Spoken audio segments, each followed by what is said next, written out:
പയ്യന്നൂരിൽ പോലീസ് നേരെ ബോംബെറിഞ്ഞ കേസിൽ ഡിവൈഎഫ്ഐ പ്രവർത്തകർ കുറ്റക്കാർ. തളിപ്പറമ്പ് അഡീഷണൽ ജില്ലാ കോടതിയാണ് വി.കെ. നിഷാദ്, നന്ദകുമാർ എന്നിവർ കുറ്റക്കാരെന്ന് കണ്ടെത്തിയത്. ഷുക്കൂർ വധക്കേസിൽ പി. ജയരാജനെ അറസ്റ്റ് ചെയ്തതിന് പിന്നാലെ 2012 ഓഗസ്റ്റ് 1 സംഭവം. പയ്യന്നൂർ നഗരസഭ മൊട്ടമ്മൽ വാർഡിലെ LDF സ്ഥാനാർത്ഥിയാണ് നിഷാദ്. ഫെലിക്സ് വിവരങ്ങൾ.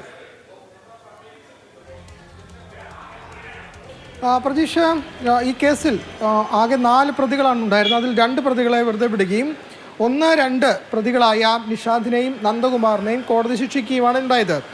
തളിപ്പറമ്പ് അഡീഷണൽ ജില്ലാ കോടതിയുടേതാണ് ഈ വിധി. നാളെയായിരിക്കും ശിക്ഷ വിധിക്കുക. ഏറ്റവും പ്രധാനപ്പെട്ട കാര്യം, ഈ കേസ് നടക്കുന്നത് 2012 അന്ന് പി. ജയരാജനെ അരിയിൽ ഷുക്കൂറിൻ്റെ വധവുമായി ബന്ധപ്പെട്ട് അറസ്റ്റ് ചെയ്തിരുന്നു. അതിന് തൊട്ടു പിന്നാലെയാണ് വലിയ സംഘർഷം അരങ്ങേറിയത്. അങ്ങനെ ഈ പയ്യന്നൂർ മേഖലയിൽ ഒരു യൂത്ത് കോൺഗ്രസ് പ്രവർത്തകനെ മർദ്ദിക്കുന്നു എന്ന വിവരം പോലീസ് സ്റ്റേഷനിൽ ലഭിക്കുന്നു. അങ്ങനെ പയ്യന്നൂർ പോലീസ് സ്റ്റേഷനിലെ SI അടക്കമുള്ളവർ ഈ സ്ഥലത്തേക്ക് പോവുകയാണ് ഉണ്ടായത്. ആ സമയത്താണ് 2 ബൈക്കിലേക്ക് എത്തിയ സംഘം പോലീസ് വാഹനത്തിന് നേരെ ബോംബ് എറിഞ്ഞത്.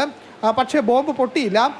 പിന്നീട് ബോംബ് കണ്ടെടുക്കുകയും ചെയ്തു. അങ്ങനെയാണ് ഈ പ്രതികൾക്കെതിരെ പോലീസ് കേസെടുക്കുകയും അന്വേഷണവുമായി മുന്നോട്ട് പോവുകയും ചെയ്യുന്നത്. ഏറ്റവും പ്രധാനപ്പെട്ട കാര്യം, ഇപ്പോൾ കുറ്റക്കാരനെന്ന് കോടതി കണ്ടെത്തിയ നിഷാദ് പയ്യന്നൂർ നഗരസഭയിലെ 46-ാം വാർഡിലെ സ്ഥാനാർത്ഥിയാണ്, LDF സ്ഥാനാർത്ഥിയാണ് എന്നതാണ്.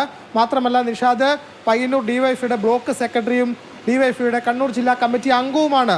അപ്പോൾ ഇനി ജനവിധി തേടുമ്പോൾ നിഷാദ് ജയിലിൽ കിടന്ന് ജനവിധി തേടേണ്ട സ്ഥിതിയാണ് ഇപ്പോൾ ഉള്ളത്. ശിക്ഷ നാളെയായിരിക്കും വിധിക്കുക. ശരി.